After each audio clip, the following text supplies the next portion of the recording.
Two unbind delegates at the Republican National Convention have been rejected by a committee that makes the rules as well. And News 4's Luke Moretti spoke with one of the committee members who just returned from Cleveland. Luke? Yeah, Nolina, Ralph Moore told us before he left for Cleveland that revamping party rules in an effort to keep Donald Trump from winning the nomination would likely fail.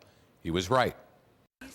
The convention's Rules Committee used a voice vote to reject attempts to unbind delegates. Erie County Elections Commissioner Ralph Moore, a committee member, says it's the right thing for the party. People saw that whether Donald Trump was their first choice, second choice, or not their choice at all, that he had won fair and square, and that you can't just ignore the votes of millions of people. The struggle by the Never Trump movement to derail Donald Trump of the GOP presidential nomination is effectively crushed.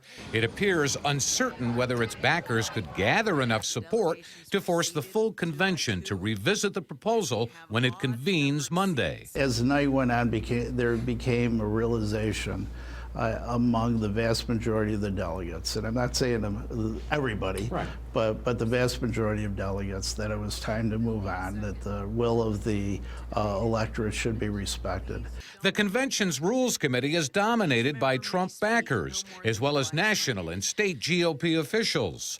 Moore says in Erie County alone, the presidential primaries to select the Democratic and Republican nominees cost over $200,000. And then if we're just going to throw out the results and say none of your votes matter, that seems to be not only a waste of taxpayer dollars, right, but certainly something immoral about that process.